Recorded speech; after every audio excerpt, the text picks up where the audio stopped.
The eldest daughter of Duke Dingguo of Rongguan died on behalf of her brother on the northwest battlefield, causing great sorrow throughout the world.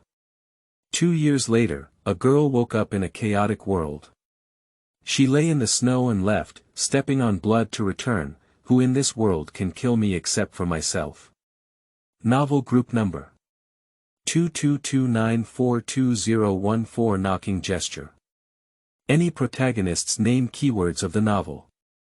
Jiaohua no pop-ups, Jiaohua TXT Complete Collection Download, Jiaohua Latest Chapter Reading.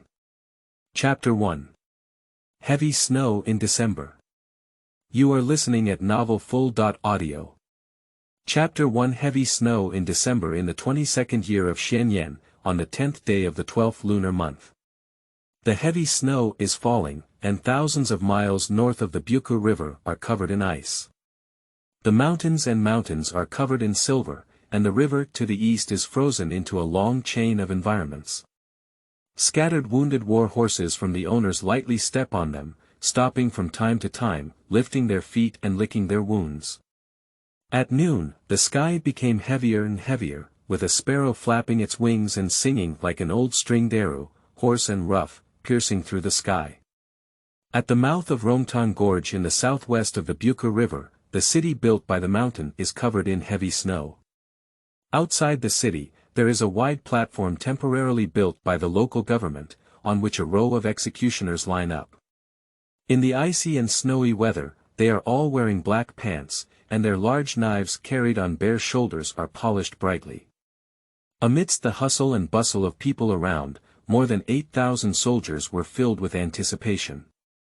After 3 rounds of drums, the commanding officer cheered and led the troops. About 80 prisoners dressed in thin clothes were taken out from the end of the snow, led by a young man who was not tall and quite thin, with hair covering his face, describing him as dirty and messy, unable to distinguish between male and female.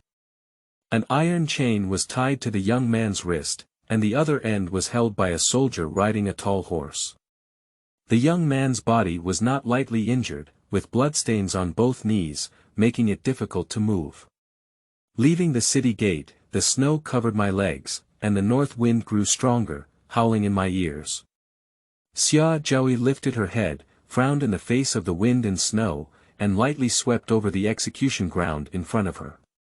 The snow ahead was open, and outside the long railings on both sides, there were dense North Yuan soldiers watching her. The wind and snow blew, and her long hair, which covered her face, was blown open. The exposed face was mostly flesh and blood, with many wooden thorns pricked inside, and there was a faint sign of decay. Her lips trembled slightly, her eyes gradually turned red, and she turned to look at the group of soldiers following behind her. The tall men also stopped and looked back at her with red eyes. Tears fell from Xia Zhaoyi's eyes and rolled over the torn wound. "I'm sorry for you," Xia Zhaoyi said, her voice rough and dry, unable to distinguish between men and women. She apologized to them. Although they are all desperate situations and inevitable paths, the battlefield is full of excitement, and dying in battle is the ultimate destination for a soldier. Instead of standing here, enduring humiliation and dying. "No," a soldier suddenly shouted loudly, "we got our way." "Yes, we got what we deserved," the other said. "We don't have time." "Hurry up," the messenger shouted angrily. The iron chain in Xia Zhaoyi's hand was suddenly pulled, causing her whole body to fall forward. "Run," the commanding officer shouted again. "Drive." The soldier on horseback immediately clapped his horse, and Xia Zhaoyi was dragged forward before he even got up. "Okay. Well done. Run faster." Laughter and applause echoed around, happily looking at the man being dragged down on the ground. But what they didn't know was that this man was not Xia Zhaoxue, but rather Xia Zhaoxue, who had just rushed to the Northern Yuan dynasty and replaced his seriously injured brother with Xia Zhaoyi. The noise from all directions grew louder and louder, and everyone cheered. No one in the Northern Yuan army did not hate Xia Zhaoxue. After a complete defeat of 2 months, the southeast front of the Northern Yuan army finally succeeded in bribing the left army led by General de Qinwen. At that time, the army led by Wang Ying was supposed to go north around the Buku River and meet up with the northern army led by Duke Dingguo of the Great Qian dynasty. According to the plan formulated by the Northern Yuan army, they will work together with the bribed left army to annihilate the entire army of Wang Ying, with internal support and external cooperation. But at a critical moment, Xia Zhaoxue, in order to cover for Wang Ying's departure, led the Northern Yuan army into the Xinglu abyss with a bravado of 2,000 elite soldiers. When the Northern Yuan army realized that the situation was not right, they turned around to pursue Wang Ying, but were delayed by the troops led by Xia Zhaoxue for half a month, seriously obstructing their marching route. Because Xia Zhaoxue had fewer people, he could flexibly wander around, constantly harassing them, plundering food and grass, burning military camps, and then sneaking away quickly, appearing and disappearing. After nearly half a month of encirclement and suppression against the members of Xia Zhao's school, they are finally going to completely kill them and vent their evil anger. And the Qian, the Duke of Dingguo and the father of Xia Zhaoxue, was also ambushed 7 days ago and died with his crown prince Xia Zhaoda in the desolate valley. The most important troops of the Dingguo mansion have been completely destroyed, and Xia Wenshan and his eldest son have been exposed for 7 days in Shuling. Today, they will be defeated and turned into ashes. The soldiers of the Northern Yuan dynasty were increasingly excited as they watched the figure on the ground dragged out a long path of blood. From then on, the Qian became famous, and the prosperous Dingguo mansion was left with only his young son Xia Zhaojia, who had not yet arrived at the age of 7, and his only daughter Xia Zhaoi, who was renowned for her extraordinary talent and had become a disciple of a famous teacher at the age of 2. A woman, no matter how strange, can stir up any storm. How can a young son fight against the uncles and uncles of the Dingguo mansion? The decline of the prosperous Dingguo mansion, which lasted for 300 years, is destined, and this will also be the prelude to the disappearance of the entire De Qian dynasty in history. At present, this man whom they hate to the bone is in a disheveled state, like a dog falling into the water and shedding its hair. He is being pulled forward running and rolling, which is truly satisfying. To the left, someone in the crowd shouted loudly. The officer beside him did not stop and laughed along, good on the right. There are stone steps over there. Run faster. Hurry up. Don't go too fast. Be careful to kill him, don't take advantage of this bastard. The soldiers on horseback ran faster and faster, and Xia Zhao's clothes were dragged to the ground, rubbing against each other all the way, leaving long bloodstains on the snow, stained with a large amount of ground flesh. General. The prisoners behind them rioted and rushed forward in anger, several of whom were stabbed to death on the spot. Xia Zhaoi gritted her teeth and endured the pain. Her lips were bleeding, and her whole body trembled like grains of rice on a sieve, unable to control herself. The crowd was still clamoring, and Xia Zhaoi was exhausted. With his eyes slightly open, he suddenly saw the couple standing directly above the high platform. Snowflakes are like goose feathers, brushing across the vast earth. Yi Shurong's eyes were bright, and he looked at the dragged and powerless prisoner with a surge of emotion. His heart was filled with the frustration of defeating his opponent and the satisfaction of trampling on this man who was on par with him in the world but was superior to him in everything. Tao Lan stood next to him, her graceful figure now covered in armor, her palm resting on the scabbard on the side of her body, and her lips mocking. Except for the dying sins, she was the only one in the room who knew that the General Yang Wei below was not the real Xia Zhaoxue. With Xia Zhaoi, who is just a woman, being dragged down like this won't last long. It's better to die early. Although she didn't have the relief to see her neck cut off with a knife, she didn't want this woman to live in this world for a moment. It should not be discovered that she is fake. Once Yi Shurong finds out that this Yang Wei general is the Li Ling Xia Zhaoi, who knows heaven and fortune and has a pair of rejuvenating hands, their fate will definitely be completely overturned in an instant. Moreover, even at this point, she couldn't let go of Xia Zhaoxue. Only when Xia Zhaoi died for him can Xia Zhaoxue leave young men pass safely. Otherwise, the White Falcons of Yi Shirong could spread the news of the blockade throughout the entire Yinhu region within half a day.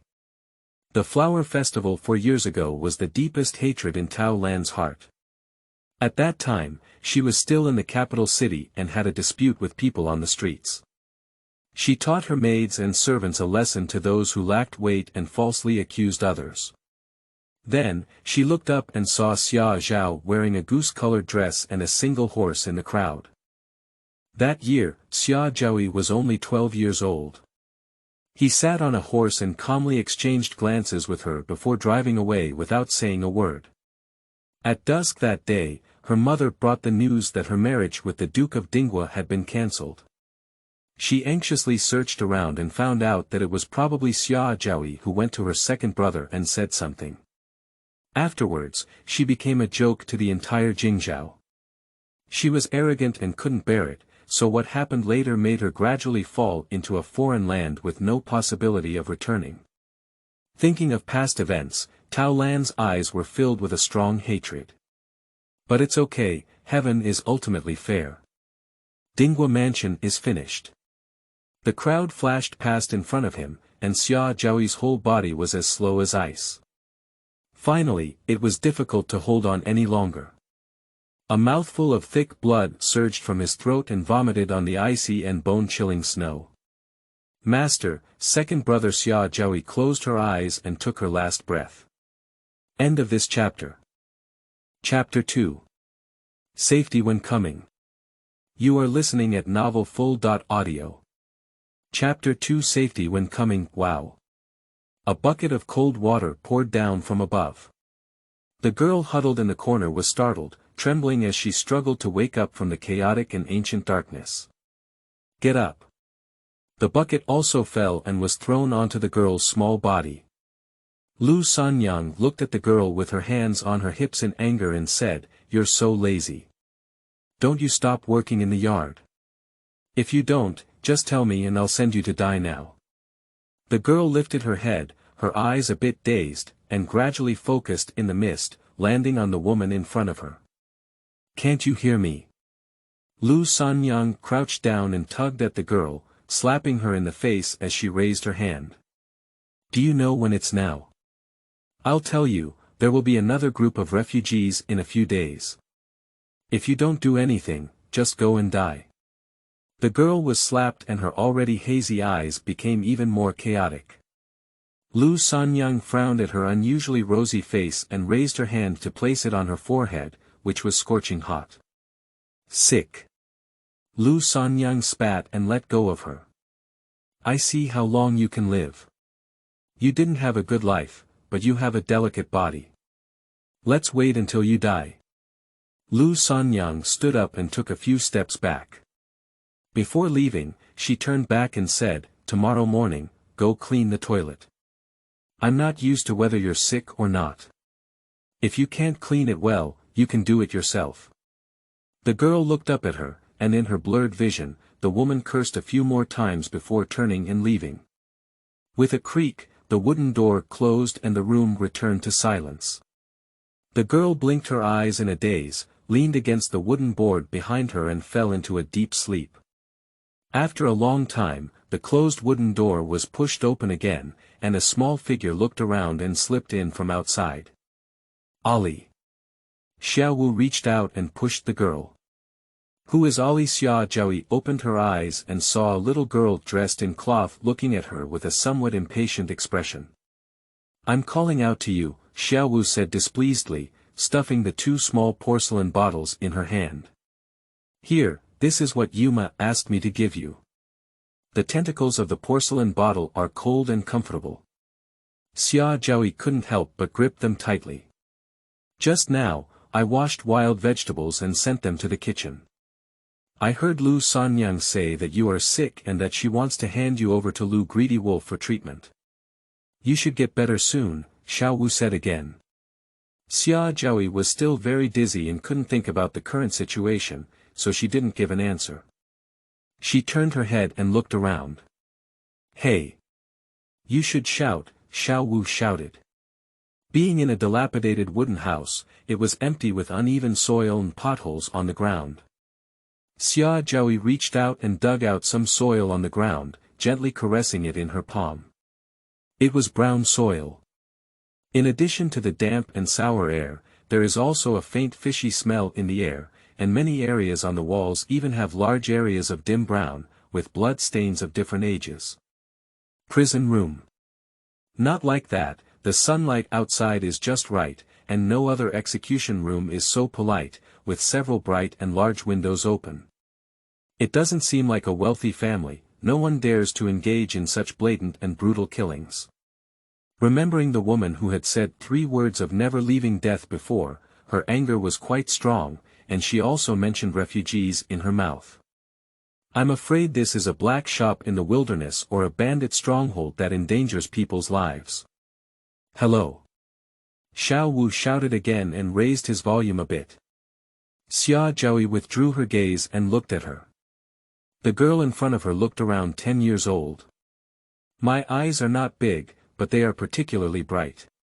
My nose is curled up and my mouth is small. The bun on my head is a bit loose. The cloth clothes on his body were very thin, and a few blisters appeared on both hands. One blister was punctured, leaving some pus on top. There are faint whiplash marks on the back of the neck, and the wound is healing. It can still be seen that the wound was not shallow at the time. Xia Zhaoyi lowered her head to look at her hand, as if it was more tragic. When I woke up, my head was dizzy and my brain was swollen, so I didn't pay attention to my physical condition. Now I realize that my entire body's bones seem to be pulled out and stuffed back one by one. She supported the wooden wall behind her and climbed up to the sunny side, using all her strength to open the window. What's wrong with you? Xiao Wu watched as she walked over, feeling a strange feeling in his heart. The wind blew in, refreshing and cold. Xia Zhaoyi lifted her hand and took off the damp clothes outside, wringed them dry with all her strength, and hung them on the windowsill to dry. The sunlight outside is very good. There is a big tree not far away, and the leaves on the side near her wooden house are more lush, which is to the south, while the sunlight shines from the left, which is to the west. Looking at the tilt angle of the sun again, it's not too early now, it should be around Shenzhen time. But the sun is still warm, and the sun quickly drives away the coldness. It should be June or July now. What day is today? Xia Zhaoyi asked. June 12th, Xiao Wu replied. Xia Zhaoyi extended her left hand and lightly tapped her thumb on her index finger, middle finger, and ring finger. Done. Good fortune from above. Xia Zhaoyi closed her eyes. Even though she was proficient in extraordinary metaphysics, she still felt somewhat bewildered about things like resurrection and reincarnation. But once it comes, let it be. What's your name? Xia Zhaoyi turned around and asked, then stopped. You call me Xiao Wu replied, without any thoughts because he didn't know her. Xia Zhaoyi nodded and said, Wu of Wudong, do you know how to write it? Xiao Wu said again. She knows, but she doesn't know if Ali knows, so she doesn't know how to answer. Xia Zhaoyi withdrew her gaze and looked out the window, opened the small porcelain bottle and sniffed it under her nose. Why so strange? Xiao Wu muttered before saying, I have to go back to work. You better get better soon, otherwise Lu Sanyang won't let you go, and Aunt Feng and Aunt Fong will also cause trouble for you. Well, Xia Zhaoyi nodded and looked back at her, thank you for bringing me the medicine. You have to thank me. I came here secretly. If it weren't for my mother's sake, I wouldn't care about you. You have to remember my favor, and I want you to remember it in the future. Okay, Xia Zhaoyi replied. Xiao Wu looked at her and wanted to say something more. He moved his mouth but didn't know what to say. I just feel that this Ollie in front of me is inexplicably strange. Although I have never had much contact in the backyard, there is something wrong. First of all, Xia Zhaoyi took the initiative to speak this time, I didn't intentionally ignore you. My head hurts too much, and there is still some buzzing in my ears. Xiao Wu pursed his lips and nodded, okay. She gave Xia Zhaoyi a deep glance and said, "Then I'll leave." Xiao Wu left, and the sound of the wooden door creaked. The cabin returned to silence. Xia Zhaoyi sat down on the ground and looked up at the sky outside. A few birds flew by, as if they could hear the faint sound of flapping their wings. She closed her eyes exhausted, raised her hand to support her head, and gently massaged. End of this chapter. Chapter 3. Crazy Crazy. You are listening at novelfull.audio. Chapter 3. Crazy Crazy. At night, the sky is dry, and cicadas sing and birds sing. The noise outside the house never stopped, and from time to time, one could hear Lu Sanyang and other women cursing loudly. Xia Zhaoyi sat in a dry corner of the house, with several windows pushed open by her, which was conducive to ventilation. The gentle breeze also brought a lot of refreshing coolness to her hot and dry body. Smoke wafted from the kitchen in the yard, busy women walked tirelessly, bowls, chopsticks, pots and pans clanked incessantly, and the vast backyard was like a taut string. Sister, Xiao Wu finally couldn't help but look back at the small wooden house in the most remote corner. That person really seems to be dying. When I went to find her today, she looked strange. Don't worry about these things, Xiao Rong, who was sitting next to her, pulled her back and continued to brush the dishes in her hand. He said unhappily, "Did you forget the meddler from last time? I heard he was bitten by a wild wolf and had only a few bones left."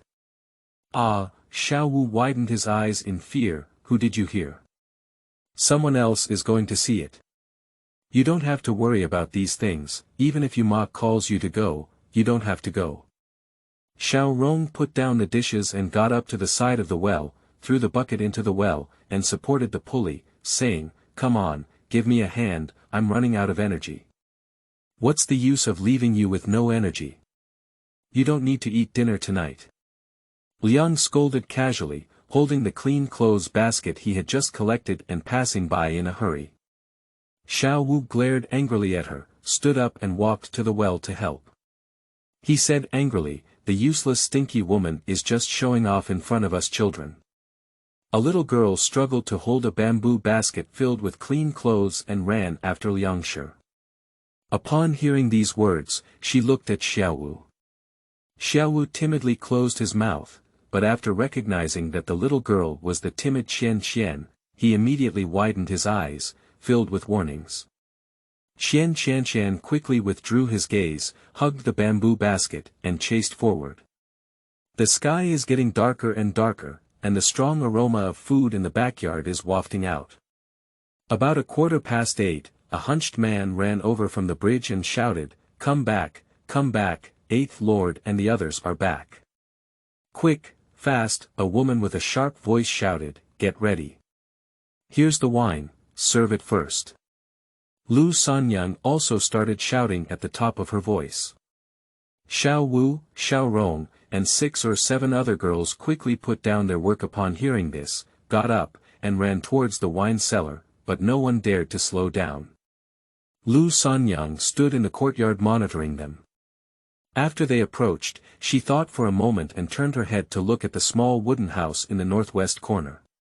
She then lifted her sleeves and deliberately cursed, "I don't know if that short-lived person has died. This place is so busy, but she is very comfortable hiding inside. Let Brother Lu slaughter and feed the pig directly later." All the girls turned pale upon hearing this, holding the wine jar firmly in their hands, fearing it would fall to the ground and shatter. "You all know you're scared, right? If you know, just work hard for me. After delivering the wine, go boil the water. Those gentlemen all need to take a shower." Lu Sanyang was very satisfied with their reaction. After training, she turned to the kitchen to get a bowl of congee for herself.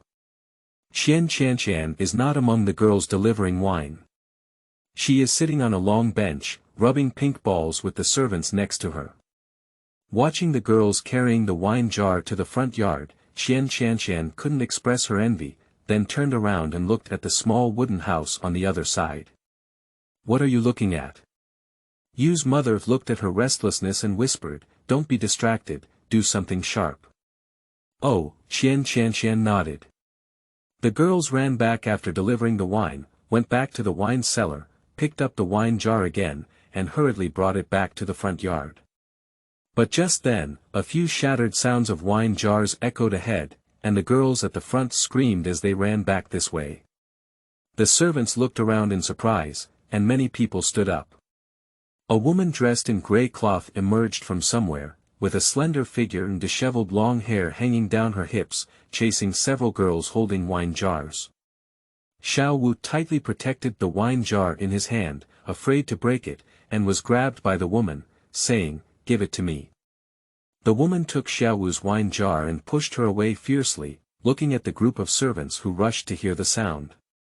"Jiaohua!" Xiao Rong quickly ran to help his sister. Jiaohua was a bit confused and looked up at the woman in a daze. "What are you looking at?" The woman kicked them and cursed, "What are you looking at? Where can you get better?"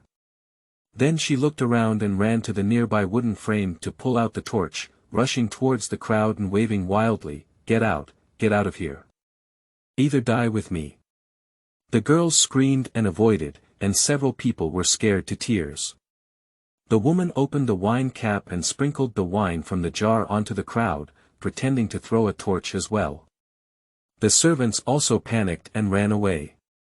The woman turned around and smashed the wine jar into the kitchen, holding a torch and running in to search for the jar. "I'm going to kill you, I'm going to kill you," she murmured, smashing all the wine jars she could find in the room to the ground. "She's crazy, she's crazy. Hurry up to the front yard and shout for someone. Find a way to stop her." The servants outside the room were in a hurry. The wine gurgled and flowed in all directions. The woman crouched down holding a wine jar and placed a torch on the ground. The wine was ignited and boiled with a loud roar. The woman's hem also caught fire, she jumped up and patted it off, holding onto the wine jar and running out. 3 or 4 servants were holding a pole towards her, and another servant was holding a wooden pillar used to tie the door. "Don't drag us into the water if you don't want to live anymore," a servant scolded angrily. "Put down your torch. You can't beat so many of us." The woman looked at their anxious expressions and burst out laughing. The more she laughed, the more poignant it became. Tears also fell from her eyes.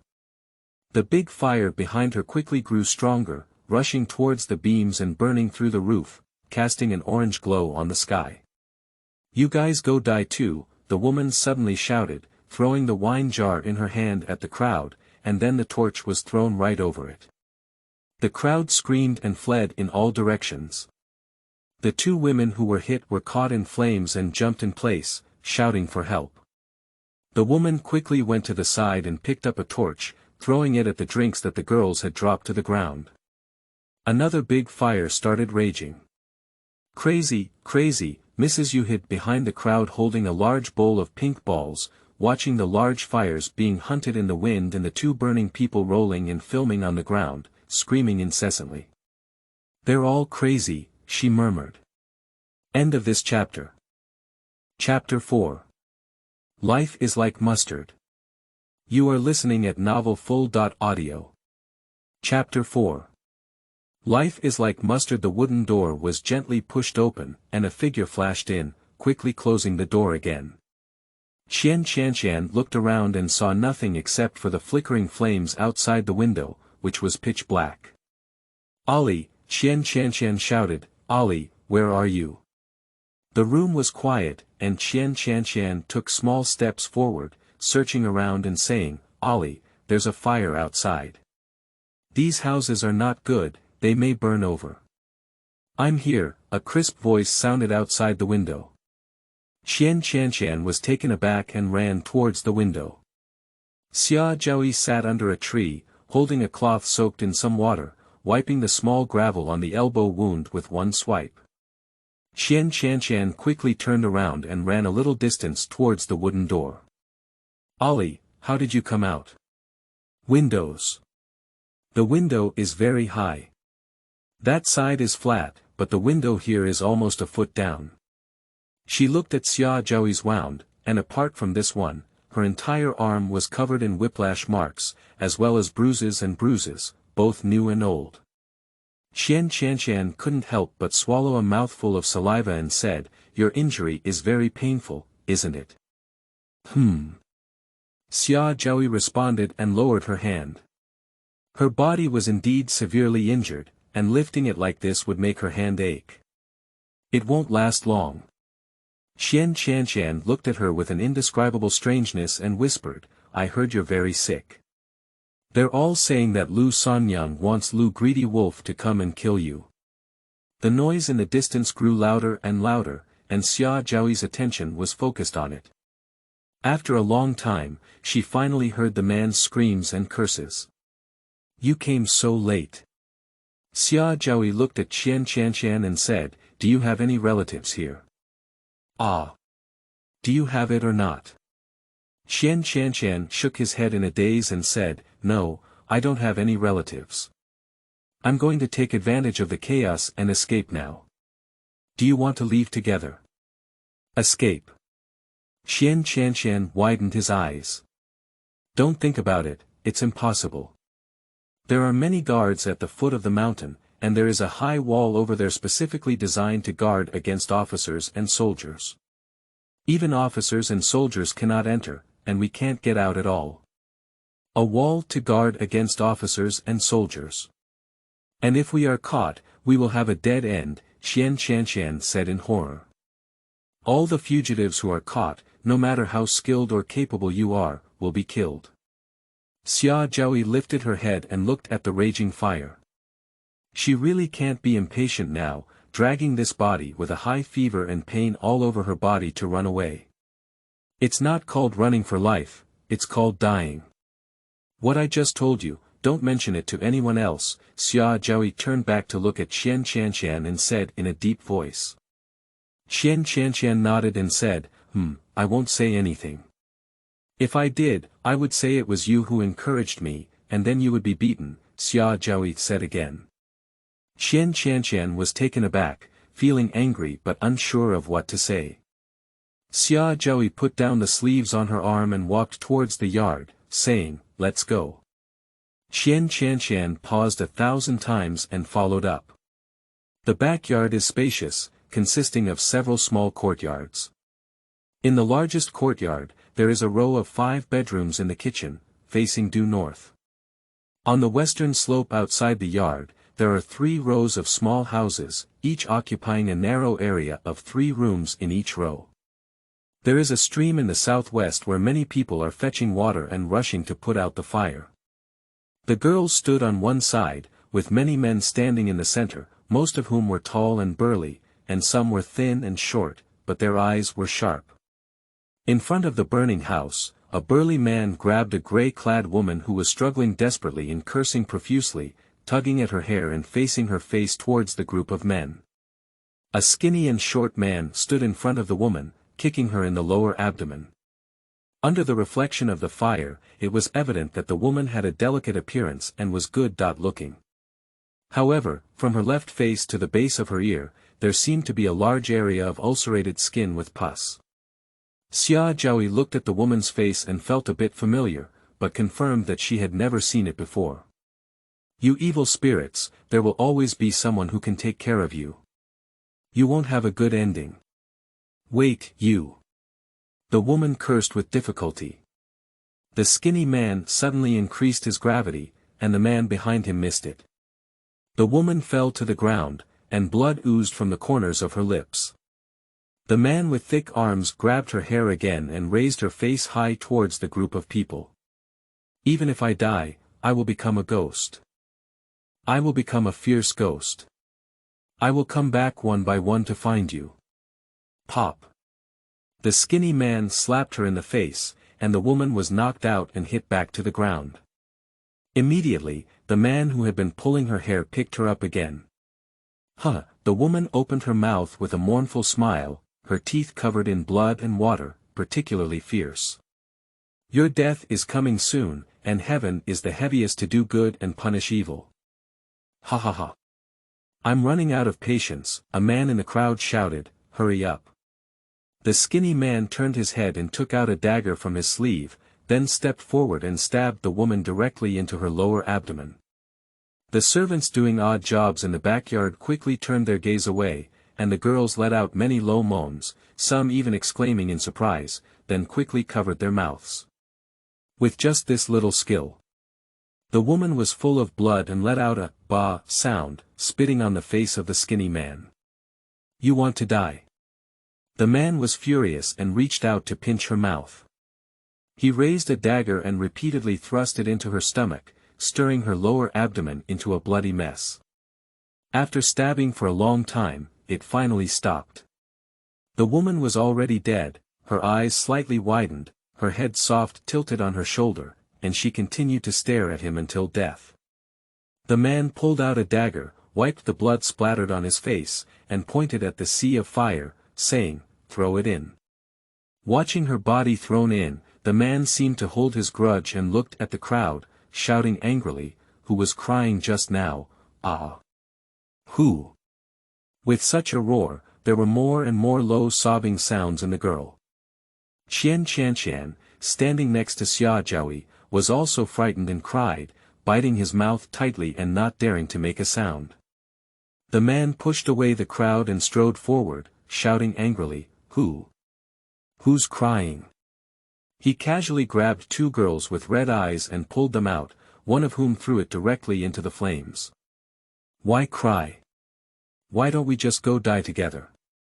The girl fell outside the scorching door frame, screamed and jumped up, frantically patting the sparks above, trembling as she looked at the man. Xiaojiaohui looked in shock, her hands hanging on her side clenched into fists, trembling slightly. Is this human? No, this is hell, another hell. On the battlefield, you die and I die. Although cruel, there is still passion, loyalty, and courage to speak of. And here, what is there? Rampage, violence, bullying. A person is not an adult, and their fate is as lowly as mustard. All right, a crisp girl's voice sounded, I'm almost starving. Can you hurry up and put out the fire? I'm waiting to eat. Xiaojiaohui followed the sound and realized that there was still a boy and a girl standing in the crowd. The young girl who was speaking was dressed in a ruse skirt, with a light pink cross-necked collar, half-red arms, and a long dress of the same color. She wore a light-colored tie around her waist, and looked very graceful. She looked around 13 or 14 or 5 years old last year. The young man next to her was slightly smaller than her, with a delicate appearance and a 6-point resemblance to her. The two of them were too out of place with the fierce and round men around them. The girl looked at the girl who had already been scared out of her wits, then at several servants on the other side and said, put out the fire quickly. I need to eat later. Yes, a servant replied. Let me be hungry, you are also in this situation, the girl pointed to the girl and said to the servant. Yes, the servant nodded and replied again.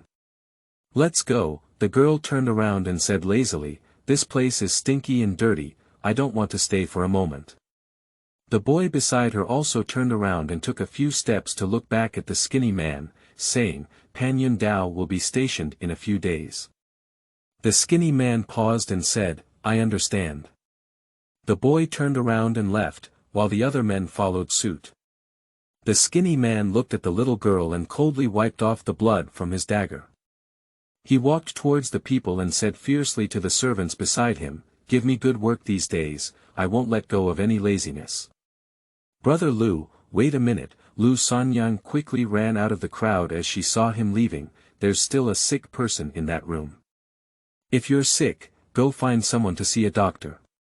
The man said and walked away without looking back. Lu Sanyang's expression was casual. A few women's whispers of mockery came from within the crowd. Lu Sanyang was angry and embarrassed on her face. She turned around and looked at the small wooden house behind her in the northwest with displeasure. However, she suddenly paused and looked at the crowd with a feeling, coincidentally colliding with a pair of bright eyes. Lu Sanyang frowned, how could she have run out? Just right.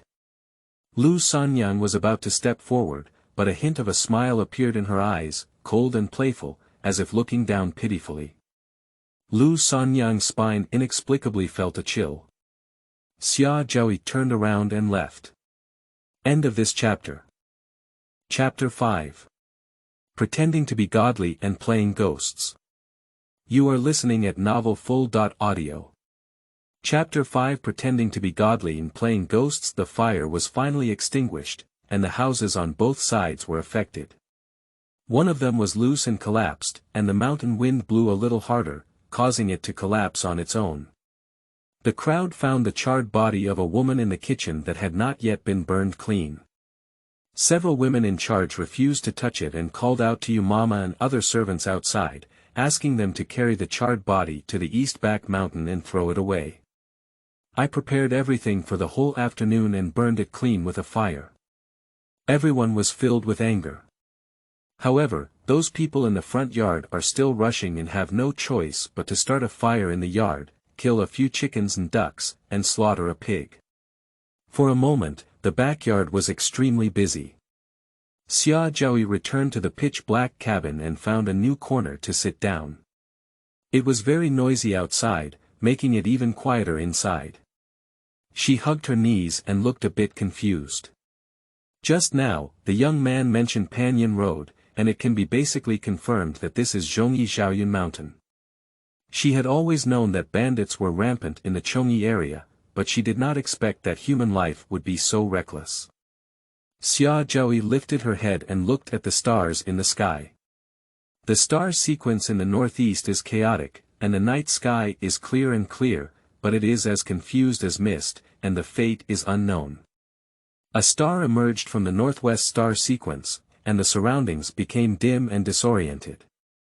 Xia Zhaoyi's eyes became confused again.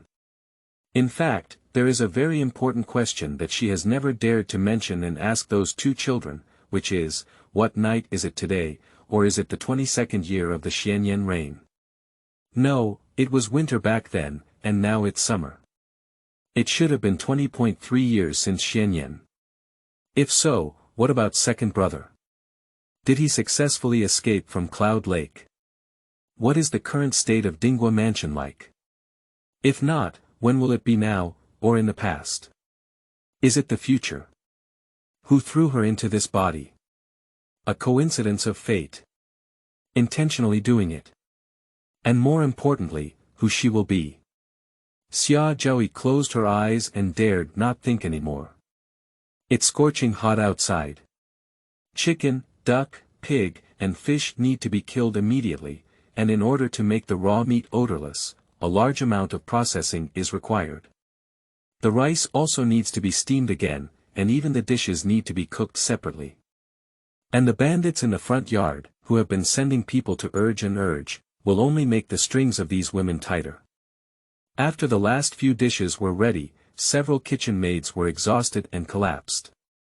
Mrs. Fang asked others to tidy up the dishes, but she couldn't eat anything herself and went straight back to the house to rest. Lu Sanyang was telling people to boil water all the time, and then asked Ma and others to pick it up in the front yard. In her spare time, she secretly took 2 freshly steamed mantou to eat. Fortunately, due to today's incident, those bandits were all in a state of low spirits. They liked to drink and make noise on weekdays, and stayed up all night.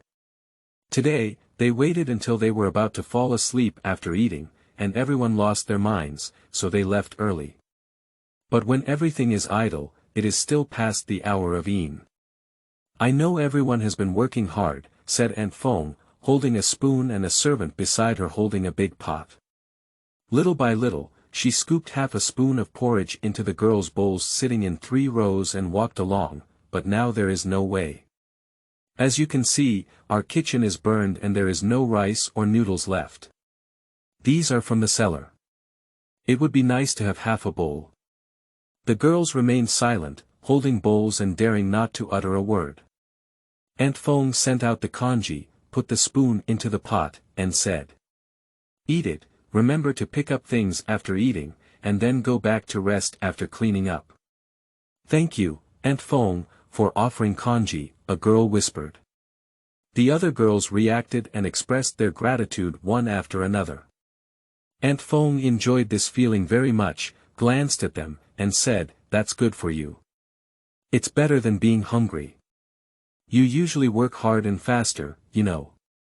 "Yes, Aunt Feng," several girls shouted in unison. Aunt Feng was full of pride. Turning back, she saw Sanyang Lu eating mantou and looking at them. Aunt Feng's gaze turned cold, and she glanced at her before turning and walking away. "Cut." Lu Sanyang sneered, feeling even more annoyed now that she had already looked down on her. She turned to look at the modest cabin in the northwest corner, put the last mantou into her mouth, wiped it, picked up the laundry hammer not far away and walked towards the cabin. The wooden door was slammed open with a creaking sound, and Xia Zhaoyi closed her eyes, dispelling the confusion and insignificance she had just experienced. She turned around and looked towards the door. Lu Sanyang walked in with a fierce aura, but before she could speak, she heard a crisp and sweet child's voice in the darkness. "You're here." Lu Sanyang was furious and was about to go up.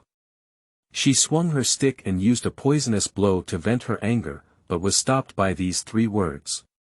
"Too plain, too peaceful, shouldn't there be some trembling or shouting?" Lu Sanyang with a pleasing tone. The wooden door behind her was closed by Lu Sanyang herself, and there was almost no light inside the cabin. Except for the window over there, a small figure could be seen standing up under the slanting light of the moon. "I just borrowed the light of the fire outside and saw that your footsteps were floating, your face was blue and white, your eyes were cloudy, and your printing hull was gray," Xia Zhaoyi said. "Lu Sanyang, if I say you won't live for 7 days, can you believe me?" Lu Sanyang blinked her eyes for some reason. She turned back and looked back at the figure, shouting, "Ali! Ali!" Xia Zhaoyi chuckled lightly, with a smile that seemed to come from inside an ice brick, and the words were cold. "Lu Sanyang, don't you know me anymore?" Lu Sanyang frowned, inexplicably strange. She clenched her hands on the laundry hammer and walked over in small steps. "What are you talking about? Guess who I am? Be honest with me." Lu Sanyang swung her stick fiercely. As it was about to fall on the girl, her figure flickered before her eyes, and then the voice appeared behind her. "I'm here." Lu Sanyang quickly turned around in shock, took a step back, and then raised her laundry hammer to hit her, saying, "Who the hell are you? Are you afraid?" Xia Zhaoyi's voice rang out from the window, laughing and saying, "Lu Sanyang, it's easy to kill this girl like me. You can do it any time, but why do you have to let a man in the front yard decide my life or death in front of everyone's eyes?" Lu Sanyang gritted her teeth. The darkness was already oppressive, and the girl's clear voice now had a vague and ethereal feeling. "Are you in such a hurry to show off? Do you want others to see that you have a good relationship with those people in the front yard? Lu Sanyang, who have you been having a bad time with lately?" "Aunt Feng. Aunt Feng." Xia Zhaoyi continued. "What nonsense are you talking about?" Lu Sanyang exclaimed with a guilty heart. "Why bother reminding people everywhere to send me to Lu Greedy Wolf's hands for disposal? Are you focusing on me or Lu Greedy Wolf?" Lu Sanyang stared closely at Xia Zhaoyi, while he raised his hand and waved another stick, only to be dodged again. "I'm here." The sound appeared behind me again. Lu Sanyang turned her head, and under the moonlight at the window, the girl's eyes were bright and she looked straight at her. Lu Sanyang's back trembled and she retreated, her hands holding the stick hanging down. "You are so foolish. You don't even pick the right time to speak. They only said a moment ago that Panyin Road will be stationed in a few days, and you are busy trying to push me to death to show off your authority. Do you know what they are missing now? It's because they don't have enough manpower and their work speed is lacking. Once Panyin Road is stationed, there will be an army to protect the refugees. Where will they go again to tie innocent civilians to work and let them send them?" Lu Sanyang gasped for breath and said, "Don't tell me that. Who the hell are you?" I said, "You don't know me anymore." Xia Zhaoyi took a step forward and said with a faint smile, "How did I die just now? You can't remember so quickly." Lu Sanyang opened her eyes wide and trembled as if struck by lightning, saying, You. Xia Zhaoyi's body shook and then swept behind Lu Sanyang, saying, "I'm here, where are you looking?" "Ah!" Lu Sanyang screamed sharply and turned back to step back. Xia Zhaoyi raised her hand and touched her lower abdomen, smiled, and said softly, "Oh my, there's no more flesh and blood, and it's not painful anymore." "Ah! Ah! Ah!" Lu Sanyang was completely scared out of her wits. She turned around and ran outside, saying, Someone. It's haunted. Ghost." Xia Zhaoyi's sweat was like beans on her head. When Lu Sanyang left, she could no longer hold on and collapsed on the ground. When her mother was pregnant with her, she contracted several severe colds, so her body and bones were weak at birth. She had been suffering from serious illnesses and minor illnesses. At the age of 2, she developed a high fever and almost died. Later, her father carried her up a famous mountain and handed her over to his master, staying there for 14 years. In the past 14 years, apart from being able to go home during holidays, her master only occasionally took her on a few outings, and she mostly avoided the world during the rest of the time. And because her body was naturally weak, she couldn't learn any martial arts. Her master could teach her just one move to pretend to be a god and a ghost, so she was drunk and carefree. My master said that it's not easy to make a living in this profession. Occasionally, she dances like a god, and asking for help from a shaman can scare people. It's important to fill her stomach, so she was picked up on a plum blossom stake from a young age. At present, both the shins and the soles of the feet are very painful. For one thing, the body is bad, and for another, the body has no accumulated practice. Only by her temporary force, it is estimated that the ankle will swell into manta tomorrow. End of this chapter. Chapter 6. Which is true or false? You are listening at novelfull.audio. Chapter 6. Which is true or false? There's a ghost. There's a ghost. It's haunted inside. Sanyang Lu ran madly to the hospital. Those girls had just finished drinking congee and were ready to wash the dishes, while the servants on the other side were still doing chores. Lu Sanyang rushed over and casually caught a woman, saying, "Quickly, go catch ghosts. There's a ghost inside. That woman is alive again." The woman was a bit confused and unable to react.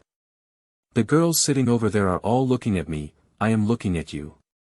Lu Sanyang grabbed Yu's mother next to her and said, "Quick, go take a look." "What are you shouting about?" Aunt Fong walked over. "Those cooks have been busy all day and just fell asleep. What are you arguing about here?" "Ghost." Lu Sanyang didn't argue with Aunt Fong for the first time and ran to grab her forearm, pointing to the small wooden house. "Go and see, it's really haunted inside." "Are you crazy?" Aunt Fong rudely shook off her hand. "Don't touch me." The other servants in the yard gathered around curiously, and everyone looked towards the wooden house over there, then looked back at Lu Sanyang's current appearance. "Don't you believe me, do you?" Lu Sanyang looked at the two servants who were walking closer to her on weekdays and gasped for breath. "Come with me, it's really her, it's really her. Are you not afraid that she will retaliate against us? What if it's true?" Speaking of which, her voice was tinged with tears. The women around her were all looking at her, and Liang, who had a close relationship with Aunt Fong, was somewhat uneasy by Lu Sanyang's appearance. She whispered, "Yes, if it's true, why don't we go and take a look?" Taking advantage of the crowd now. Aunt Feng's heart was also furry, and she turned to look at the wooden house. "Let's go take a look," said the woman on Lu Sanyang's side, picking up the laundry hammer from the side. We can't have any more trouble now. The people in the front yard are bothering us. Why are they bothering us? Liang muttered, that woman burned the house today not only because Aunt Feng is busy pushing her with her elbow. Liang's face turned pale, and he looked at everyone present with caution, afraid to speak again. Let's go take a look, Aunt Feng said. There must be a reason why she was scared like this. Maybe it's because that girl has a lot of cunning in the movie. If she's being cunning, she'll kill her and throw her to the back mountain. As she spoke, she went to the ruins and picked up a piece of wood that was only half burnt, and started walking towards the wooden house. Let's go, Liang called out and followed up. A few brave and curious girls put down their bowls, hesitating, but also followed over. The wooden house was bolted on the outside, and the woman next to Lu Sanyang went up to remove the wood. Inside, it was dark and eerie, and moonlight entered through the screen window, blurring out the potholes on the muddy ground. Lu Sanyang's face turned pale and she dared not enter again. She grabbed the hand of her confidant and hid behind her. Liang held a torch in his hand and a wooden mallet in his other hand, leaning forward. The wooden house is not very big, there is a small partition in the middle, and besides that, there are piles of wood scattered in the corner. The torch swept around the room, but there was nothing, not a girl's figure at all. No, no one. Liang stuttered and looked at Aunt Feng in terror. Aunt Feng tried to remain calm and looked around, pointing to the window. Over there, did you escape through the window? Go take a look. Lu Sanyang casually pushed a servant over.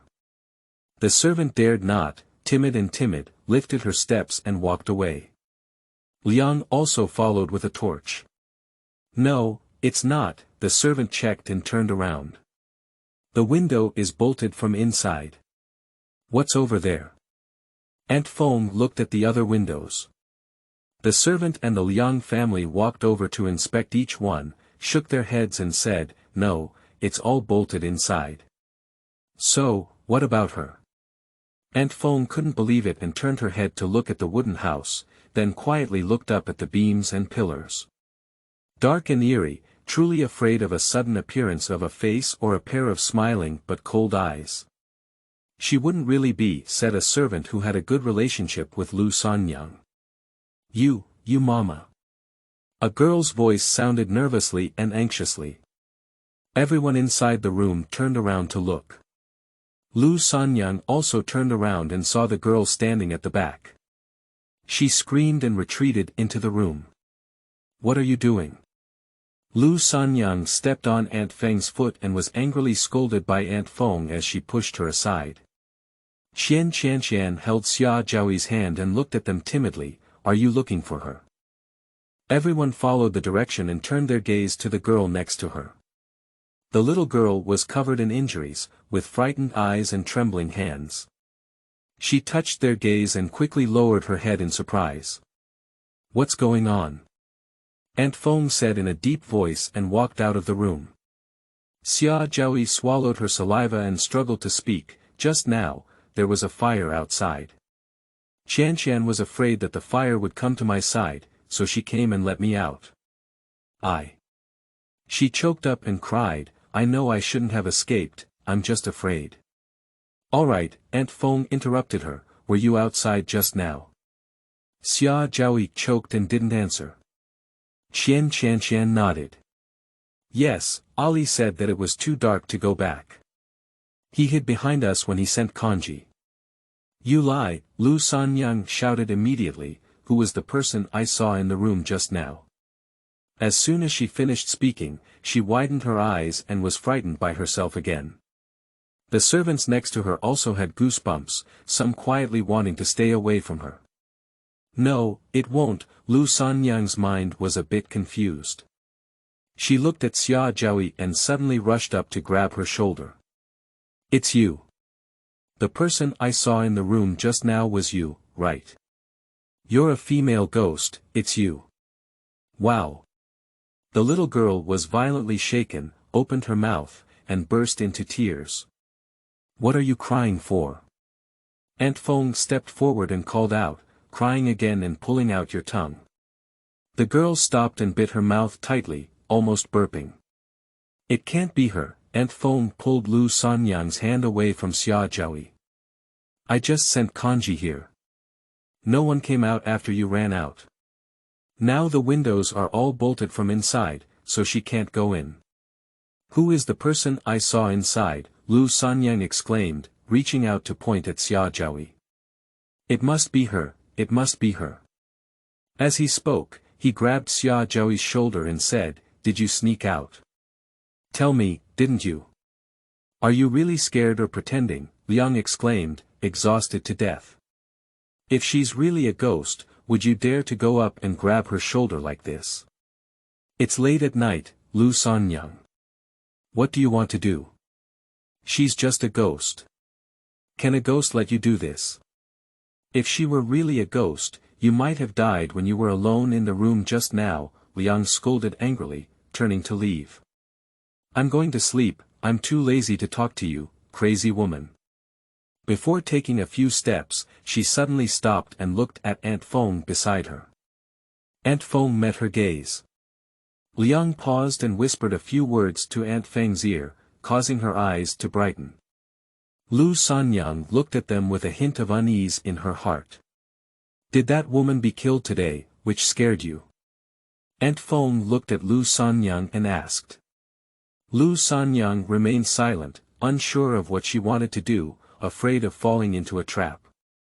You just came here to look for this girl, but she's not at all. Lu Sanyang, are you crazy? Aunt Feng continued. I really saw her. Lu Sanyang shouted and looked at Xia Zhaoyi again. Xia Zhaoyi took the first step and hid behind Xian Qianshan and the girls, crying, I really wasn't inside. It's you. Lu Sanyang became even more excited and went forward to catch Xia Zhaoyi. If it's not you, then it's a ghost. Please stop me first. The girls screamed and ran away, with Xia Zhaoyi mixed in among them. Lu Sanyang reached out and grabbed at them, even picking up a wooden stick on the side to hit them. The two servants who were close to her quickly stopped her. Enough. Aunt Feng shouted. Lu Sanyang didn't care at all and went crazy to catch Xia Zhaoyi. She's really crazy, one of the girls cried out, she's crazy, she's going to kill us. Stop her, Aunt Feng shouted, don't act recklessly. All the servants ran up, several of them working together to stop the struggling Lu Sanyang. Let go of me, it's her. I'm going to kill her. Lu Sanyang completely lost her sanity. The backyard is understaffed, so you have to give a reason to kill. If you want to kill for no reason, who will do our job? Aunt Feng said coldly. On the one hand, you are afraid of her, saying she is a ghost, and on the other hand, you are holding on to her like this. Are you afraid of her or not? And all at once, you say there is a ghost inside, and all at once, you imply that she is pretending to be a ghost. Lu Sanyang, what do you want to do? Lu Sanyang's mind was completely confused, and she didn't know what she wanted to express anymore. She struggled hard and said, let go of me. Lu Sanyang is crazy, Aunt Feng looked at the women, lock her up in the basement. Everyone was taken aback. The basement is where the woman in grey clothes was imprisoned before. Lu Sanyang's head hummed and she screamed and roared, what qualifications do you have to shut me down? You guys let go of me. Because you're crazy. Aunt Feng's voice was already sharp, and as she increased her volume, it became even louder. What if we don't lock you up and you also burn this place? What else can we burn you? I'll go talk to you in the front yard, and you should take her away quickly. Let go of me. Let go of me. Even though she was born strong and tall, she was not a match for these women who were also accustomed to doing rough work, and any struggle would be of no use. Xia Zhaoyi watched as she was taken away, raised her hand to wipe away the tears from her face, her expression still depressed and sad. Lu Sanyang suddenly turned around and found her in the crowd with a resentful expression in her eyes, saying, Ali. It's you. Xia Zhaoyi was afraid and hid behind Qian Qianqian, hiding herself from the crowd. She suddenly smiled at Lu Sanyang and raised her hand to touch her lower abdomen. Lu Sanyang was stunned and then hoarsely said, "It's her. It's really her." But no effort is in vain. End of this chapter. Chapter 7. She Must Live. You are listening at novelfull.audio. Chapter 7. She Must Live. Everything is quiet again, but there is basically nothing to eat. Xia Zhaoyi sat behind the makeshift stove, staring blankly at the large pot that had already been washed clean in front of her. The eastern sky gradually brightened, and the morning breeze blew on the mountain. Several servants were packing up, and some people couldn't even sleep because they had to prepare breakfast immediately. "Are you hungry?" Yuma saw Xia Zhaoyi sitting there all along and walked over to ask. Xia Zhaoyi raised her eyes and nodded to see that it was her. "How about you go to bed first, and when breakfast is ready, I'll secretly leave a bowl for you." Xia Zhaoyi turned her eyes to look at the rows of small houses to the west and said, "I don't know where to sleep." "Go to where you were before sleeping." "I dare not." Xia Zhaoyi lowered her eyes and said, "Lu Sanyang won't let me go back and said she wants me to die in that wooden house. I'm afraid." Yu's mother sneered, "It's okay, just go to your original place. That shrew won't come back." Xia Zhaoyi still shook her head anxiously, her eyes gradually turning red. Yuma sighed and said softly, "Then Yuma will take you, don't be afraid." Xia Zhaoyi choked up and looked up, then suddenly smiled and said, "Let's go." Yumama put down her work, wiped her hands on her body, and turned to walk towards the west. Xia Zhaoyi followed up and didn't take a few steps before stopping to look up at the stone bridge leading to the southeast in the courtyard. Lu Sanyang was taken away from here, and of course, Xia Zhaoyi also knew that if there were no special circumstances, Lu Sanyang would really not come back. Unexpectedly, the woman they called Feng Ant would directly pin the word "crazy" on Lu Sanyang's head, which really saved her a lot of trouble. And it is foreseeable that in the future, these women will take more care of Lu Sanyang. She only arrived here today, and meeting Lu Sanyang a few times is not considered a deep blood feud. But if she doesn't do this, her next days won't be easy. The morning wind became increasingly cold, coming from the east where the sun had just risen, sweeping across the entire Zhaoyun mountain range, blowing trees and petals all over the mountain. Xia Zhaoyi withdrew her gaze and looked up at the scattered stars in the western sky. "My heart is empty, like an endless expanse, with only a hint of residual light and warmth at the end. Confused, helpless, and confused. But she still has to live, at least figure out what year it is now and whether the people she loves are still alive or not. Perhaps her father and older brother would also be reborn like her, but if not, is it a coincidence or a coincidence that she was chosen by fate? What is the significance? And what about the appearance of the second brother, third brother, and the current Dingguo mansion? To leave here, to return to the capital, to find my second brother." Xia Zhaoyi gently frowned and made up her mind. Upon hearing the approaching footsteps outside, Xiaowu quickly stuffed the small notebook in his hand under his pillow and turned over to retract into the bed. Yu's mother gently pushed the door open, glanced under the moonlight, pointed to an empty bed, and said, "You can go there." Xia Zhaoyi walked over the threshold next to her. The room was very narrow, with only one large bunk and about 5 beds. There was a small wooden cabinet next to it, which looked very old. Xia Zhaoyi went to the empty bed and looked back at Yuma. "Yuma, I'll go to bed first. Go to rest after you are busy. Kanji won't be left for me." Yu's mother looked at her small head, with a thin face and a large, lingering bruise on her face.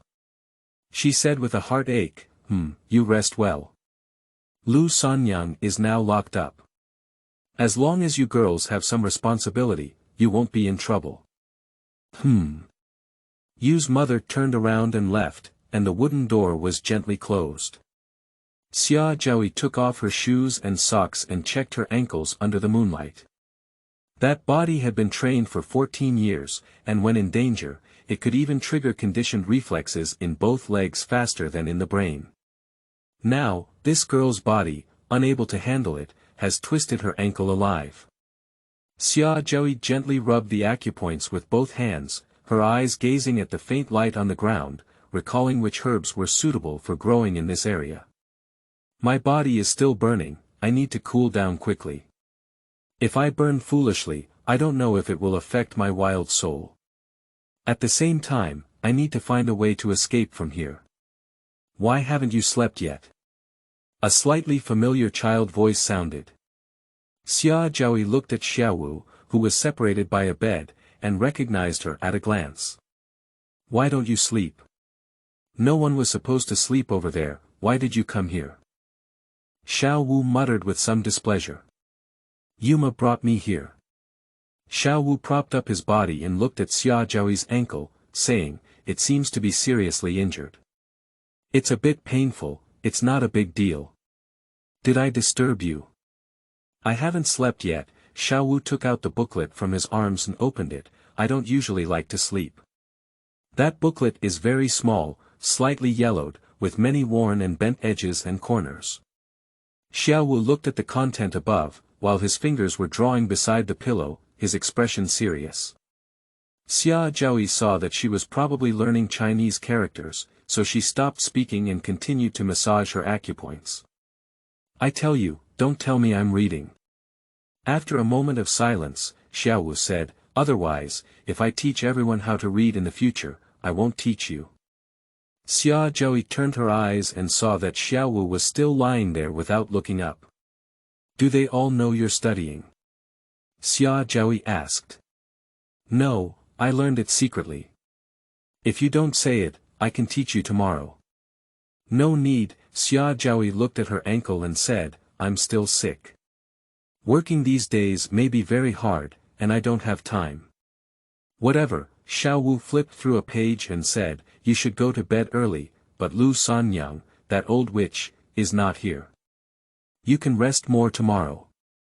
I'll flip through the book gently and won't disturb you. Well, thank you, Xia Zhaoyi replied. The stove in the yard, which had just rested, woke up again half an hour later. The fragrance of rice wafted out, and everyone working couldn't help but swallow their saliva. The weather today is cooler than yesterday, with clouds rolling over and covering the sun. The refreshing breeze has also brought down a lot of summer heat. The ruins burned down by the fire need to be cleaned up and rebuilt in place as soon as possible. We don't have enough manpower, we still need to allocate manpower to organize now. Aunt Feng hurriedly stomped her feet and went to the front yard twice to ask when a new worker would join. At the same time, she sent people several times to Dongshan Creek to urge the women who were washing clothes to hurry up. Xian Qianshan came to do the laundry early in the morning. In the early morning, the water was cool and the breeze was gentle. Among the servants, she was the only girl with a short stature squatting beside her, burying her head and carefully scrubbing it. Behind them stood a girl with awkward hands pinching her sleeves. After a long time, she couldn't help but speak again. Aunt Feng said we must go back soon.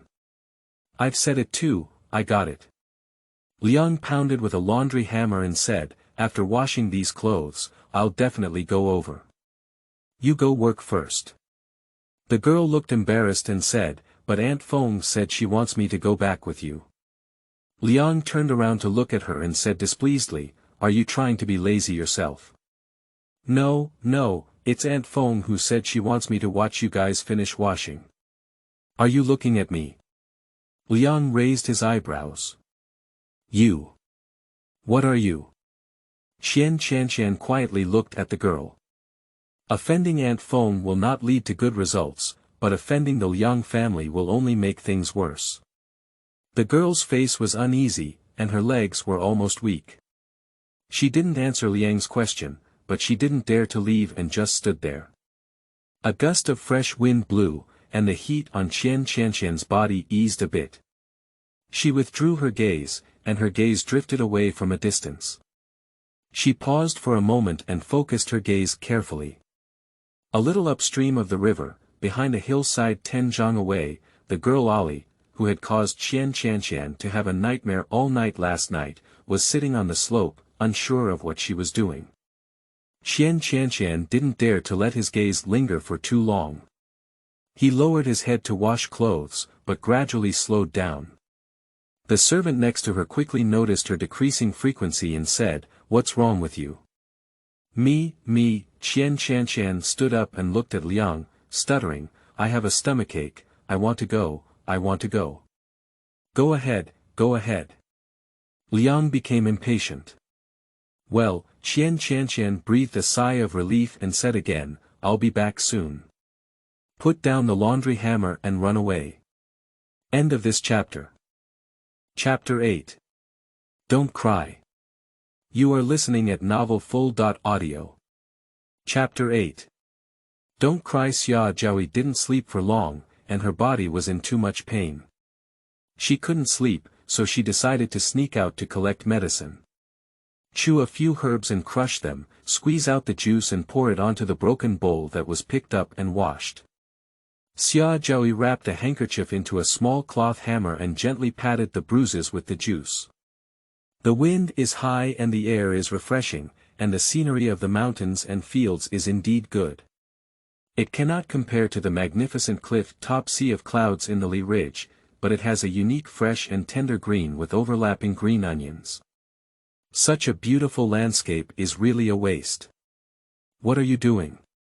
Qian Qianqian grabbed the soil and climbed up, asking.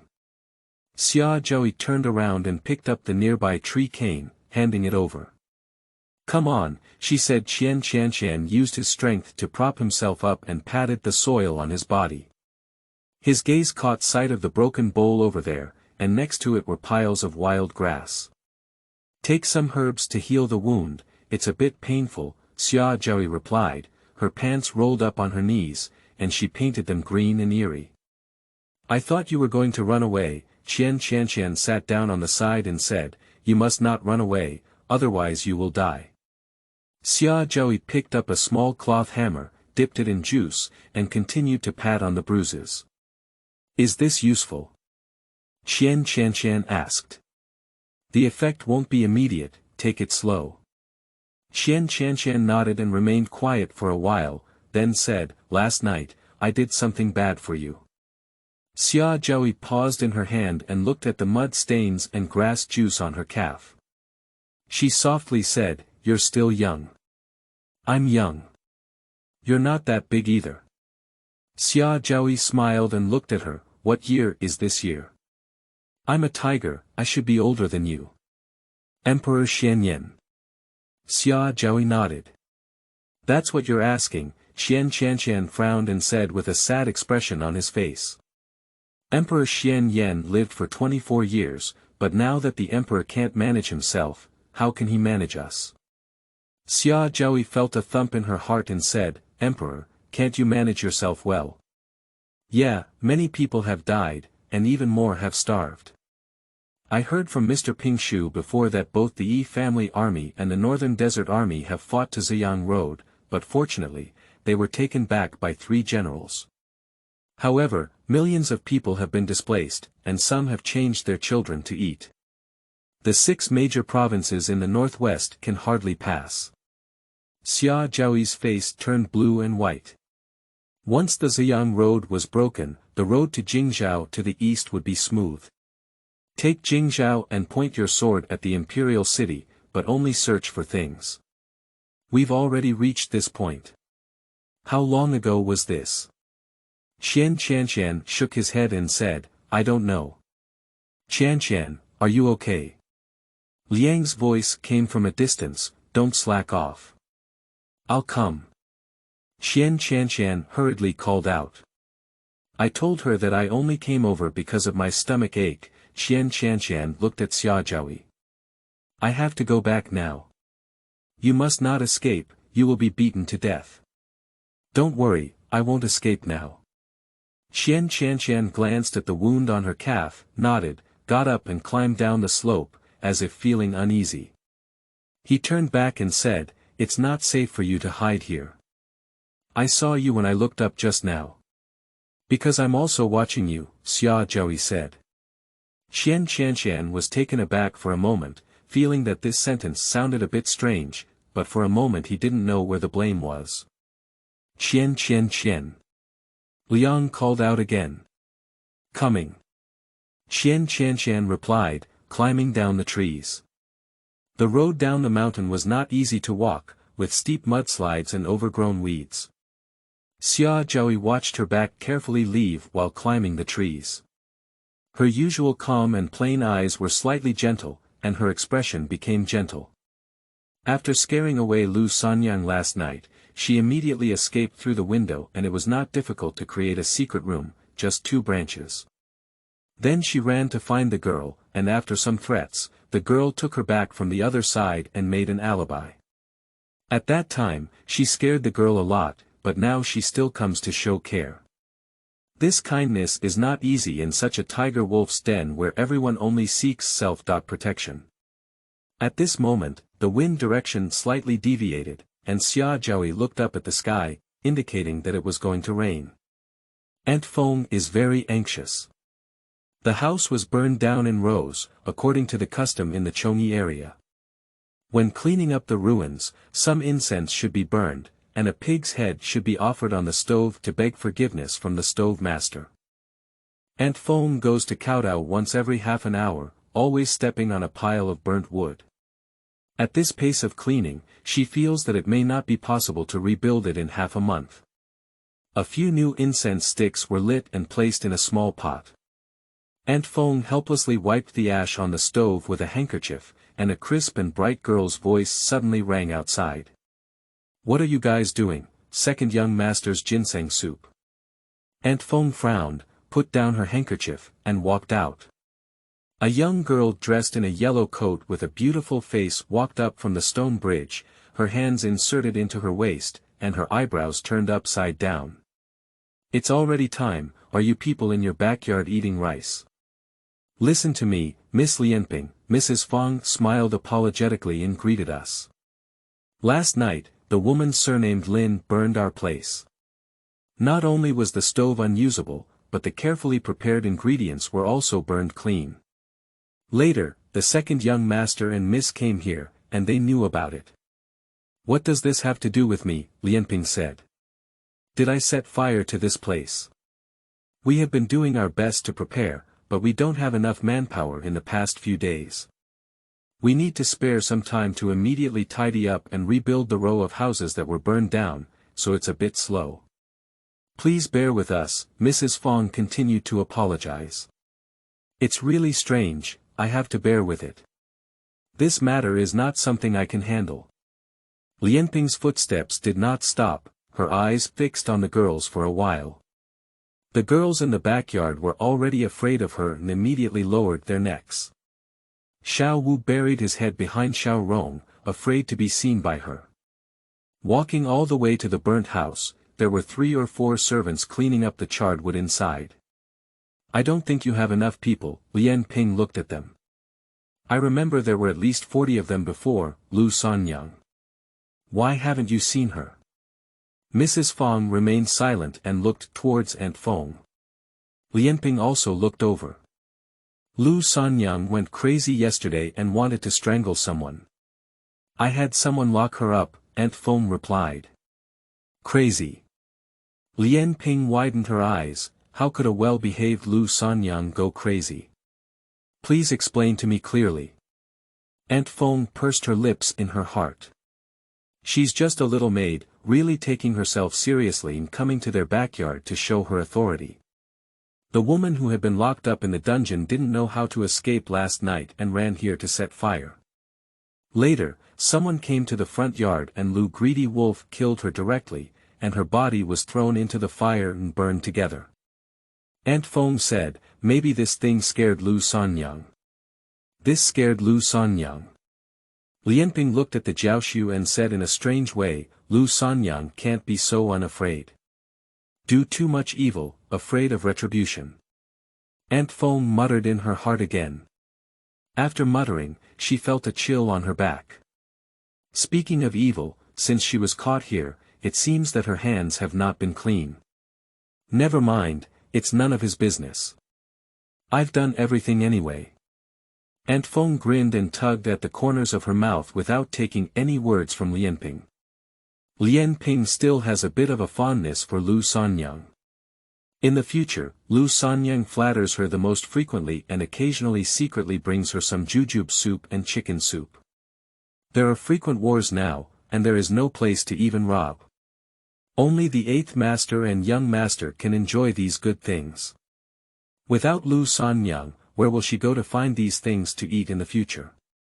Thinking of chicken soup, Lianping's mouth became greedy again. She looked at Aunt Feng and thought to herself whether she wanted to show some favor to her, so that Aunt Feng could come and please her in the future.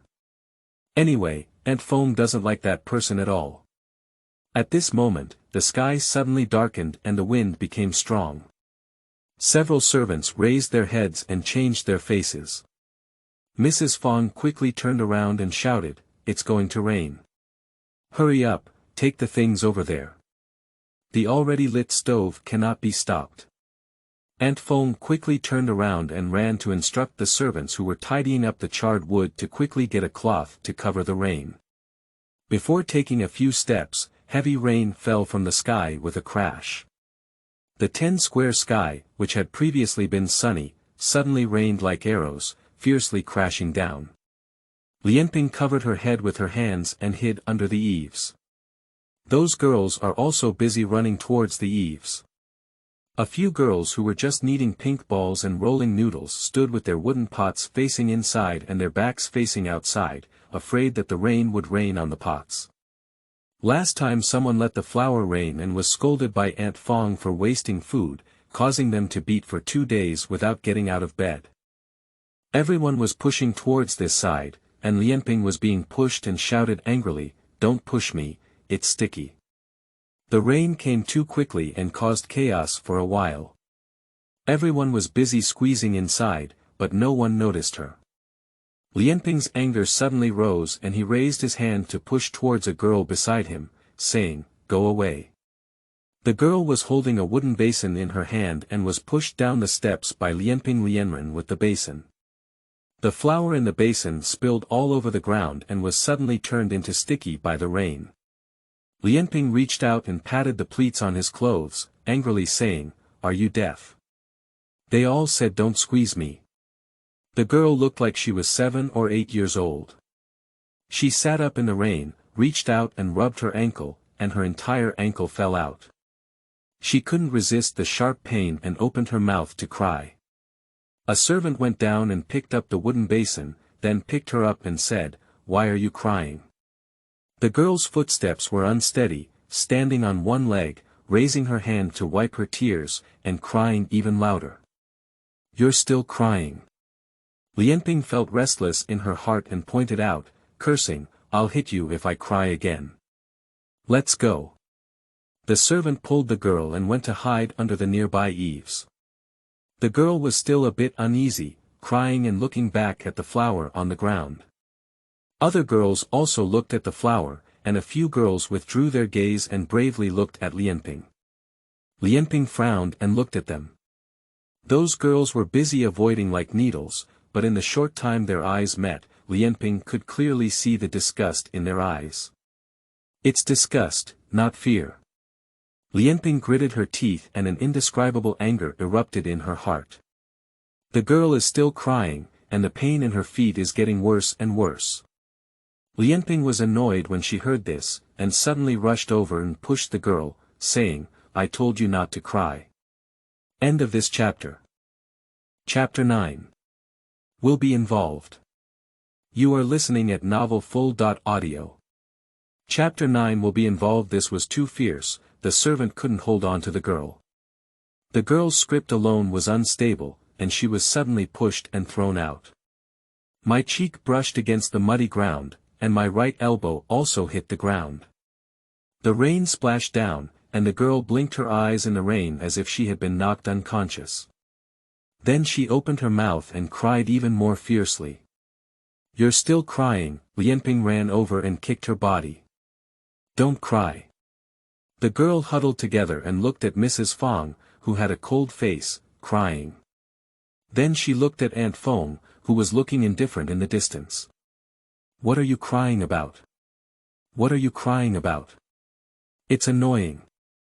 Lianping's feet became even more fierce. Mother. The girl couldn't bear it anymore and cried loudly, Mother, where are you? Yu's mother couldn't help it anymore, raised her hand to wipe away her tears, didn't dare to look, and turned around. Several girls also cried, and the sound of crying came from the crowd. It's no use if your mother comes, she'll have to be beaten by me when she comes here. Lianping, tired from the beating, pointed at the girl and cursed. All right, bring this embarrassing thing in, Aunt Feng finally said. The servant held a wooden basin in one hand and picked up the crying girl with one hand. Let's go. Lianping watched as she was taken away, spat, and then looked at the girls standing under the eaves. Let me see who else wants to cry. The crying in the crowd gradually subsided. Collaborating to bully me, right? Lianping scolded, then let's wait and see. She turned around and left, her beautiful yellow jacket and skirt soaked through, sticking to her body. Her figure had begun to exude charm, delicate and graceful, standing tall and graceful. Xia Zhaoyi sat in front of the sheltered slope near the mountainside to take shelter from the rain, watching Lianping step over the stone bridge, cross a flat open space, and walk towards the vast courtyard to the east. Soon, she disappeared into the stacked buildings and towers. Why haven't you gone back yet? Xian Qianqian's voice rang out. Xia Zhaoyi turned her head. Xian Qianqian walked down the path on the other side, holding his stomach and leaning on a tree staff to prevent falling. His clothes were damp. Why are you here? Xia Zhaoyi said. I really have diarrhea this time. Xian Qianqian looked at the backyard across the river. I seem to hear a lot of crying just now. What happened? Xia Zhaoyi turned over and searched through the nearby grass with her fingers, saying, a girl from the front yard is hitting a girl from the backyard quite aggressively. Du Xian. Lianping. Chen Tang. Xiao Shu. I don't know. How come you don't know them? Xian Qianqian said, seeing Xia Zhaoyi constantly rummaging through the grass, and then said, what are you looking for? There are a few flat cars here, Xia Zhaoyi replied, you have diarrhea and got caught in the rain. Soaking and drinking something is better than nothing. Ollie, you still understand these things. Is it strange for rural children to understand these things? In front of the flat car, there are not any rare herbs, and fields can be seen everywhere by the mountains and rivers. That's right, Xian Qianqian nodded with a vague understanding, feeling inferior. It's me who doesn't understand. Xia Zhaoyi paused and turned to look at her. But it's okay, Xian Qianqian suddenly smiled again. It's not too late to understand now. Ollie, you can teach me more in the future. Xia Zhaoyi's expression was calm, but a smile appeared in her eyes, gentle like the mountains and waters of a stream. She nodded and said, okay. Xian Qianqian put down his crutch and sat down next to her, watching her turn around and continue pulling grass. Ollie, Xian Qianqian said after a moment of silence, aren't you afraid to run out like this? When she was squatting over there with diarrhea just now, she was thinking about Ali's previous words. It's not safe for you to hide here. I just looked up and saw you. Because I'm also watching you. This is clearly not worried about being seen at all. How could you be so bold? Why be afraid? Xia Zhaoyi said, I'm sick, can't I even pick some herbs for myself? They will say you're lazy. Why should I be diligent in unpaid work? Xian Qianqian looked at the bruise on her neck and whispered, but if you're not diligent, you'll be beaten or punished. If you encounter them in a bad mood, you might even be beaten to death. Xia Zhaoyi stopped her movements and looked at the soil that had been lifted up from her roots, moist and moist. If she couldn't hold it, it would fall back into the soil. You're right, Xia Zhaoyi said slowly. You shouldn't have heard what I said earlier. Okay, just treat it as if you haven't said it before. Qian Qianshan smiled, feeling that she could still be saved. No, I said it. Xia Zhaoyi looked at her seriously. I can say it to myself, but you can't listen. Qian Qianshan frowned and said, Ali, what are you talking about? I can't understand why. I can tinker with myself as I please, but I can't ruin your path, Xia Zhaoyi said, tying a long piece of grass together in front of the flat car and placing it in Qian Qianshan's arms. Bring more back, those little girls have also been soaked in the rain. I have some things to attend to, so I'll come back later. Xia Zhaoyi stood up and said. Where are you going? Qian Qianshan quickly stood up. Do you still want to run away? If you are caught, not only will you be executed, but it will also implicate others involved. Why? They will blame others for not discovering and failing to report in a timely manner. So, even if I successfully escape, you will still be implicated. Yeah. After a moment of silence, Xia Zhaoyi spoke up and said, there's no other way. If you really want to be implicated, I'll prepare more herbs for you before leaving. Ah. But for now, I won't leave, Xia Zhaoyi continued, but you just said that failure to report in time will also result in punishment. So, you know I'm running away now, will you still report? Qian Qianshan blinked his eyes and his tanned face became suspicious and thoughtful. Indeed, if she knew she was going to escape, would she go and file a lawsuit? If there is no report, she will really escape in the future. Although she will definitely be caught back, will it affect her? Xia Zhaoyi looked at her quietly, waiting for her to think. The rain has slightly decreased, and the coolness has also faded a lot. Qian Qianshan shook his head with a firm expression and said, no, Ali, you won't escape. I will keep urging you for the next few days, and I will also stop you when the time comes. Xia Zhaoyi smiled, revealing two shallow pear swirls on her lips. Her eyes were bright and gentle. You haven't seen the excitement of the outside world yet, Xia Zhaoyi said in a clear voice. If you could know how beautiful the mountains and rivers outside are, then even if you die, you would want to bury yourself there. I've seen it, Ali. We were all caught from outside, and it's not good either.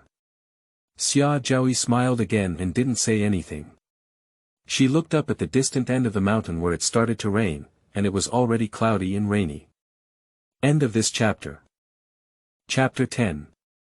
Everyone kneel down. You are listening at novelfull.audio. Chapter 10. Everyone kneel down. The rain is rushing, gradually turning into fine threads from ladles and pots.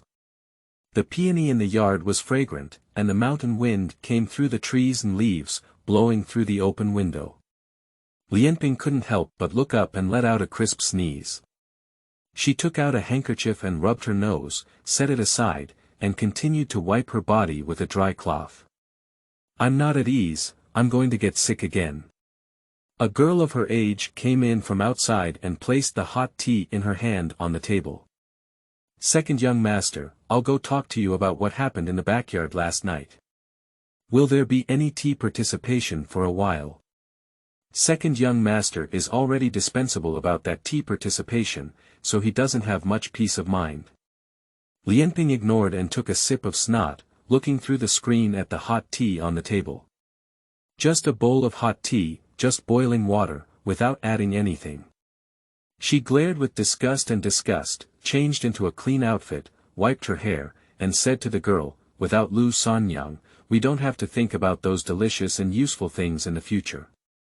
We don't know why Lu Sanyang is so good that she goes crazy. There must be some tricks in this. People were locked in front of a bunch of servants in the backyard by Aunt Feng, and even the Zhang and Zhang families on Lu Sanyang's side didn't say anything. What tricks could there be, said the girl. I don't care, anyway, I must investigate thoroughly. Lianping became more and more angry as she thought. If it's Aunt Feng's fault, then I won't let her have a good life either. Xiao Shu, a female voice sounded outside the door, second young master is looking for you. Here we go. The girl responded and looked at Lianping. She really wanted to persuade her that you were just a maid, but she didn't think she would listen even if you said it. Instead, she wanted to offend her and didn't waste her energy.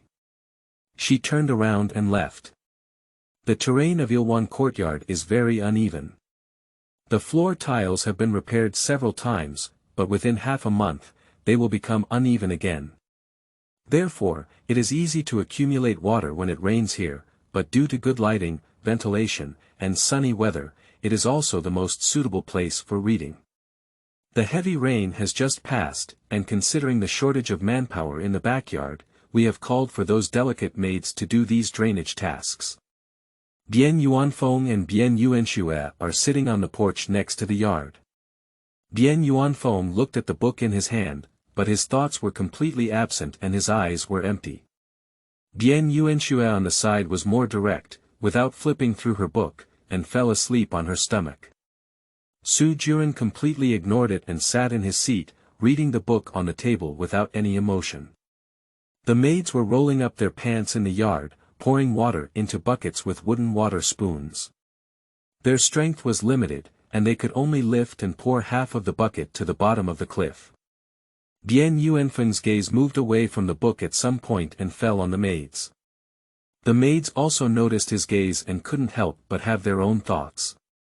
A few individuals showed more effort to demonstrate their abilities. A few became increasingly delicate, occasionally wiping sweat and pounding their waist, as if they had planted 10 acres of land. Bian Yuanfeng stared at them without blinking, his gaze gradually becoming bright. Suddenly, he stood up eagerly and shouted angrily, "Are you trash?" All the maids were startled. "Didn't you see the broom at the foot of the courtyard door? Just sweep it over, but you're using the stupidest and most wasteful methods here. Are your heads like this barrel, filled with useless wastewater?" Bian Yuanfeng cursed. Su Jiren looked up coldly at Bian Yuanfeng. Bian Yuanfeng also turned to look at him and suddenly raised his hand, slamming the book in his hand to the ground and flying away. Bian Yuanxue was startled awake, groping her sleepy eyes and exclaiming displeasedly, "What's wrong with my younger brother?" The courtyard remained silent like a cicada, and the wind seemed to calm for a moment. Only the sound of rain knocking on the stones from the eaves remained, clear and rustling. "No one speaks," Bian Yuanxue said again. The maids continued to remain silent. "So it seems that all of you have angered him." Bian Yuanxue looked around, her gaze fixed on the puddle where the rain had gathered the most. She reached out and pointed, "Kneel down there for an hour." The maids were dumbfounded, and the oldest maid knelt down with a thud. "Miss, spare your life. We have other things to do this afternoon, and we'll have to go back and take care of our wives and aunties later." "That's right," another maid knelt down. "The gentlemen in the front yard have gone out again today. We need to do all the work before they come back." Bian Yuanxue gave them a cold glance and rubbed her neck to get up. Su Jiren withdrew his gaze as if he hadn't seen it and continued reading the book on his desk. "The maids outside the corridor look at me, I look at you, and they don't know what to do." Subsequently, several maids took the lead and obediently knelt down in the puddle. Others were angry, but they had to keep up. End of this chapter.